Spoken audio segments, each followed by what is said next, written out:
born near Matthews, Indiana, in January 18th, 1924.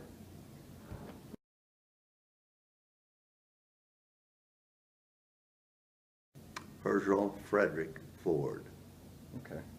Do you know your parents' reasoning behind giving you your middle name and your first name? No, I never heard him talk about that. Okay.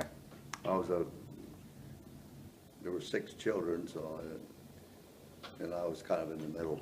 Ah, okay.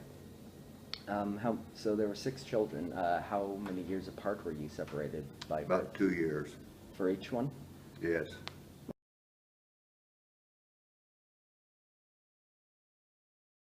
Well, the first one, I guess I remember during the Depression, I think my grandfather's farm apparently was lost, and my dad ended up being a laborer for another landowner. I see. And we lived in a house that was on the farm that he owned in the 30s. Okay.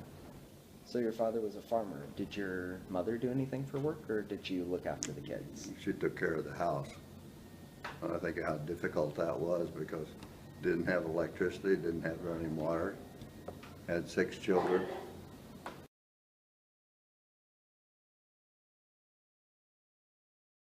Well, I can't recall it because I was only 6 years old in 1930. I can remember some things, a little bit of something, probably what people told me about the 30s, but the 20s, late 20s, but in the 30s, by 1937, I was 13 years old and I started working on the farm. Okay. And I got paid 75 cents a day for 12 hours work. No, it's pretty, was that good pay for back then, or was that pretty low? I don't know. I think it was low, but it was dependent upon it. Okay. I just worked in the summer after I was 13. Okay. And then if I worked on Saturday all day, I got 75 cents also.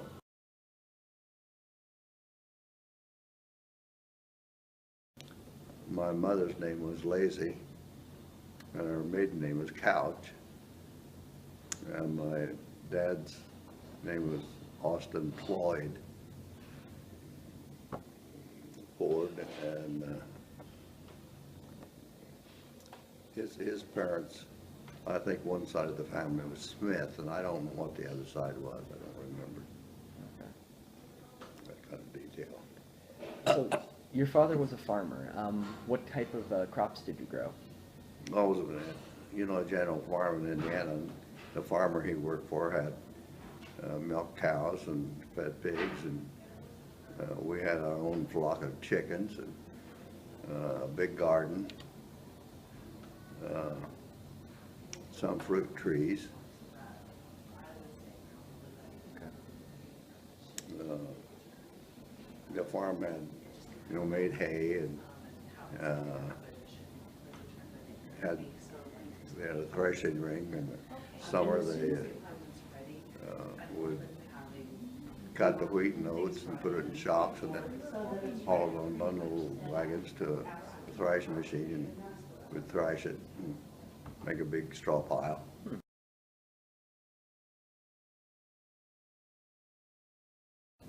I don't think I recall thinking much about it. Most people didn't live very well in the days where we were, and the people who were around us lived very much the same as we did, even though we only had very little money. They didn't have money either.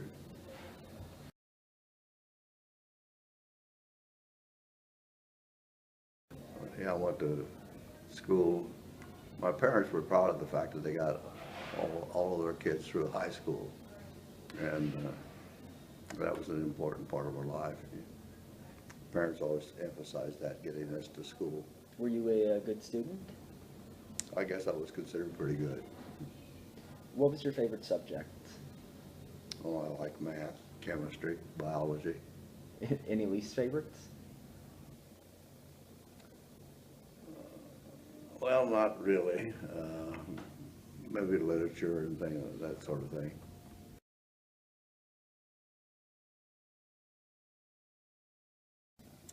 remember that specifically. You're just probably a part of a family unit. You fit in there. And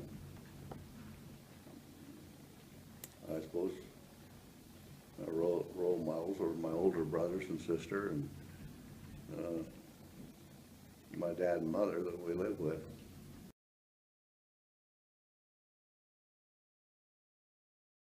Well, the holidays were always spent with a family dinner or something. You know, they had big family dinners at Christmas and New Year's and Thanksgiving and things like that. And families brought food in and had a big buffet, and all the cousins and so on would be there.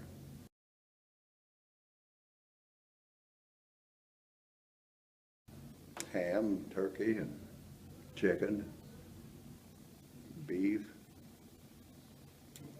more pork than anything probably, because part of my dad's pay was 2 hogs to butcher in the winter, and that was the meat supply for the whole year. They'd cure their own hams, and some of the meat was canned, so that we had meat available the year round from the 2 hogs that we butchered every winter.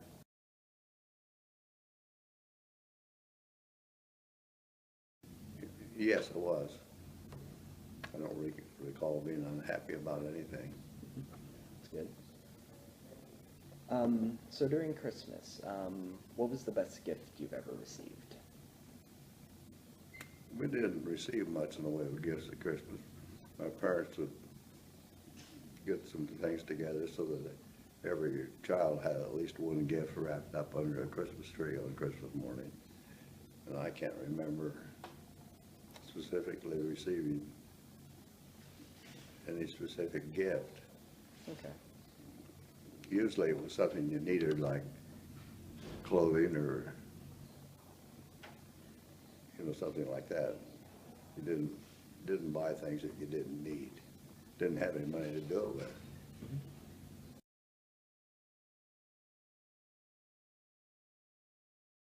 I don't know where I thought about it or not. I guess in my mind I wanted to get an education, and that happened. Okay. So other than the Great Depression, do you remember any other big world events that happened?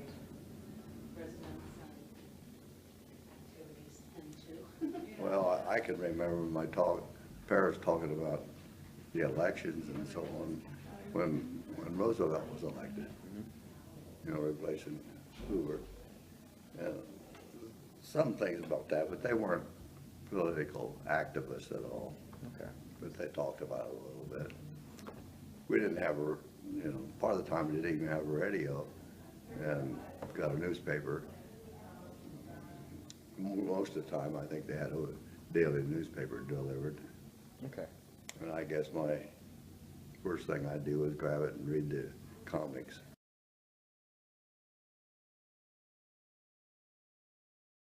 Well, I guess the lifestyle, the material things are very, very available to people growing up. And of course, they were for my daughter when she was growing up. We didn't have much need for anything, I guess.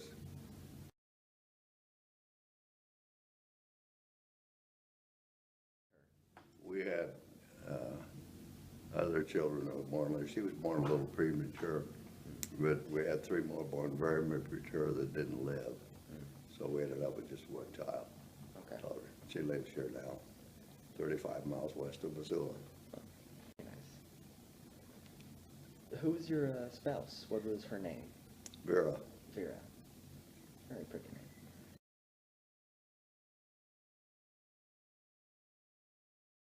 Well, when I graduated from high school, one of the teachers at the high school had encouraged me to go to college and helped me get started at Purdue University.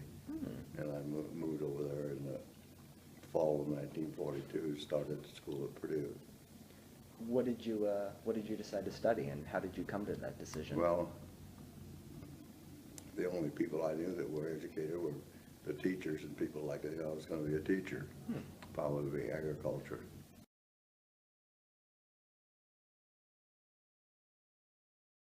Well, I didn't join. I was drafted, but when I started school at Purdue in 1942, the university had the biggest class I guess I'd ever had, that year. And I think the first month I was there, the draft age was lowered from 21 to 18, and Purdue virtually emptied out. The ones that could go back to their home farm or something and get an exemption so they wouldn't be drafted, I'm sure did that. And I just stayed there until I was drafted. So when you were drafted, I was drafted probably in April 1943, and I told the draft board I was in a semester at Purdue, and so they left me there until I finished it, which was just 2 or 3 months later. And they said they would call me then, the next call up. They didn't call me in the summer, so I did summer school, and then I was actually enrolled in a short 2-month course in the fall of '43 when my number came up and I had to report for active duty in the military. okay. Drafted. So after you were drafted, what was a boot camp like? Well, when I was being inducted, took all sorts of exams, and they assigned people to the Navy or the Air Force, the Army. And I had fairly high scores, so I ended up getting assigned to the Air Force.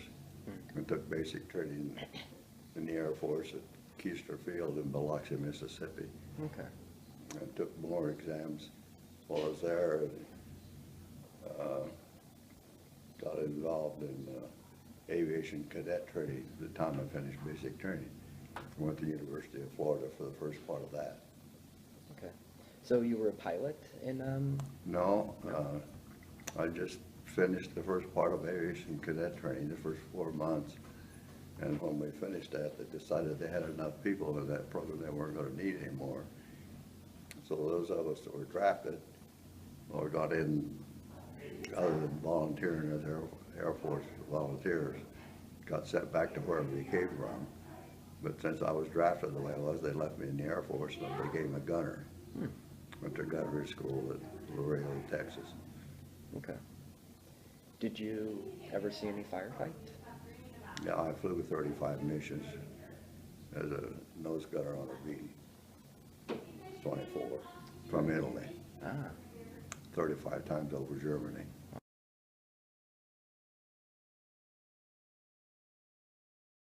Well, there were no enemy fighter planes that attacked the group I was in any day I flew. But by the last year of the war, the Germans were beginning to lose lots of their planes. They didn't have many left, I suppose.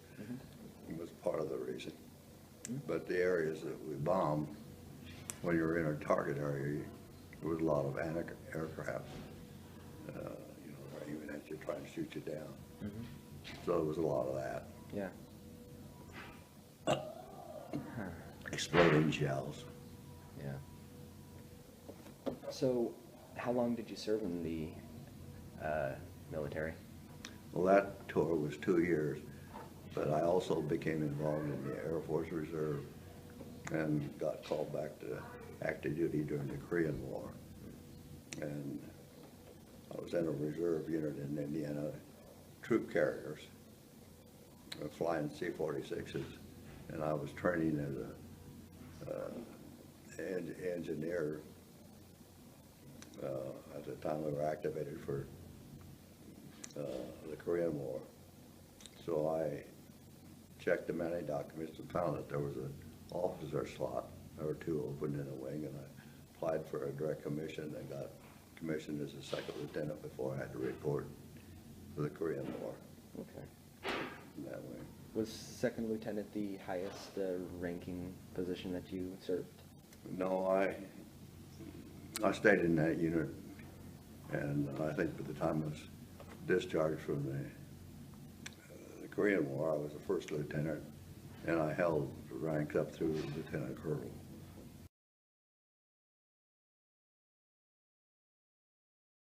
Oh, yeah, I finished the college as soon as World War II was over, and I got back.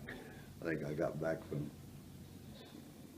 released from the Air Force on about the 28th of October, and there was a semester starting in Purdue on November 1st, and I enrolled in that and got a bachelor's degree in June 1947. And after I graduated from college, I took a job with an armoring company in Fort Worth, Texas, and was working for them for a few months, like 6 months in a quality control laboratory in Fort Worth, Texas. And I received a phone call or a letter, I'm not sure which, from the head of the department at Texas A&M asking if I'd be interested in coming there, working with their plant and getting another degree. So I called Purdue University, head of the department that I knew, talked to him about it. He said, well, if you want to do something like that, we should come back up here. So that's what I did. I went back to Purdue. Okay. After working in the industry less than a year. And were you happy about the decision? Oh, yeah. I got a master's degree in a couple of years, and then I was hired to do their marketing research and their manufacturing extension work, and an inspector in the Caribbean License Division. So I was busy and doing things I like to do. It's good to hear. So would you say you were better able to provide for your family than your parents were for you? Oh, yes, I'm sure. I was.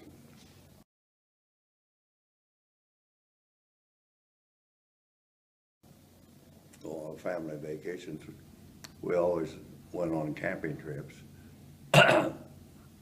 for 2 weeks at least in Michigan, Wisconsin, Minnesota, to the lakes in the northern parts of those states. Mm-hmm. I like camping, and we had camping trailers, and we camped in Indiana too, in a short time.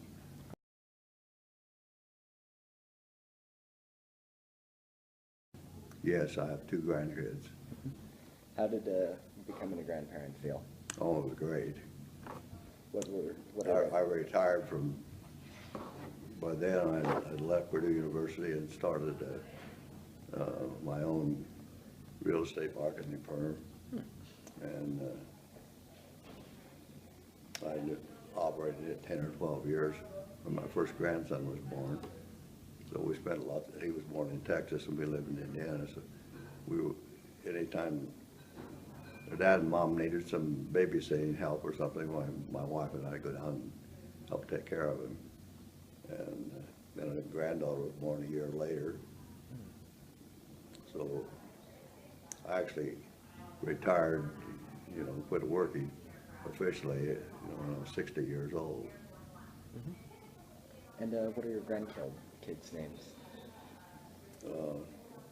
Matthew and Megan. Matthew's an EPA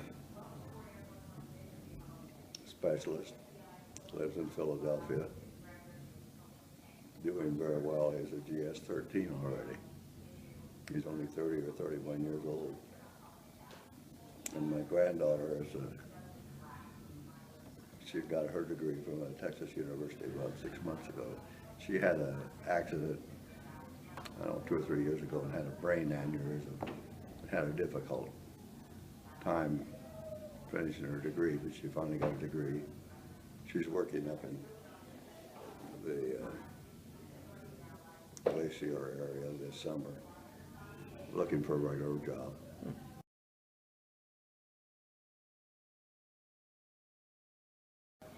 Well, being conscientious about whatever I was assigned to do the best job I could.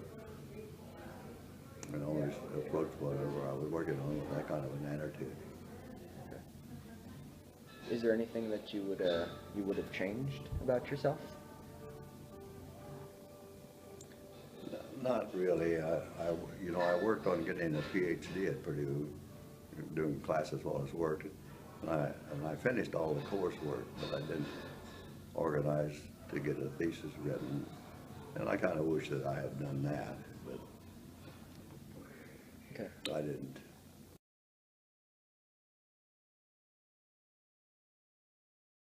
I don't know, it was marriage, birth of a grandchild. Of course, the shocking news when I was young, in high school, was the beginning of World War II.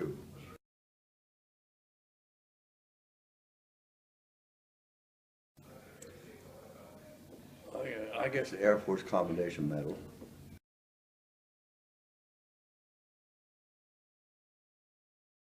And I especially enjoy visits with my grandkids and my daughter, and of course the daughter lives 35 miles from down there, and my son-in-law, they're in and out here a lot.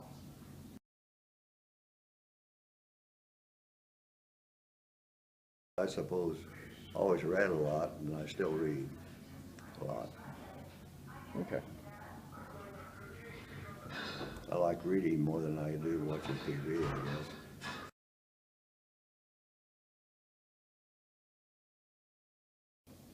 I guess I never thought about being frightened about anything. So, nothing really frightens me that I know of.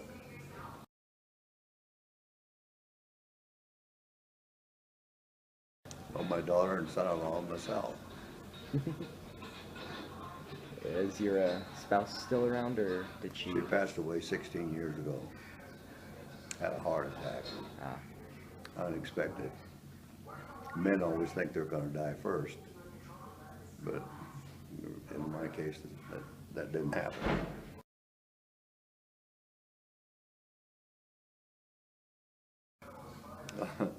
Well, it seems like I'm busy, but I don't know what I really do. Whatever they've got scheduled, I'm usually signed up to do at this place.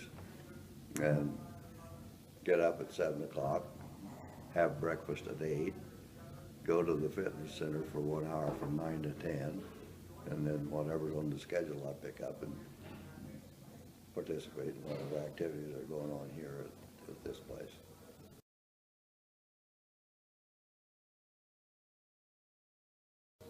I suppose my family, my daughter and son-in-law, grandkids.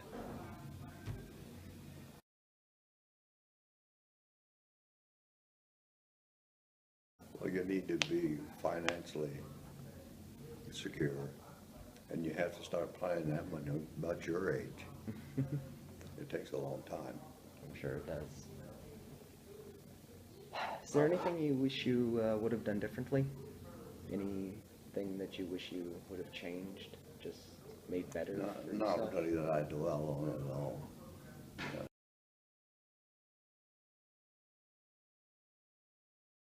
I suppose the thing that was different about it is my continued affiliation with the Air Force.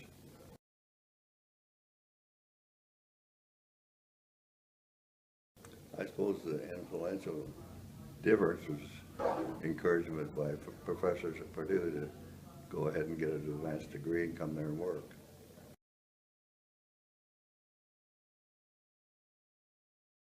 So be conscientious.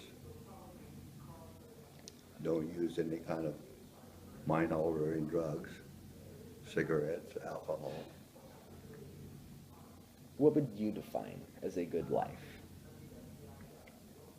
Well, getting settled down with a family and raising a family and having grandkids, that's a good life.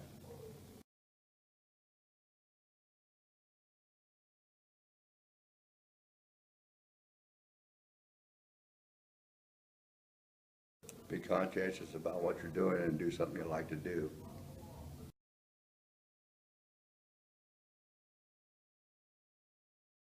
I guess, from what I hear and read about now, the one thing you can't emphasize enough is don't become involved with using mind-altering drugs of any kind.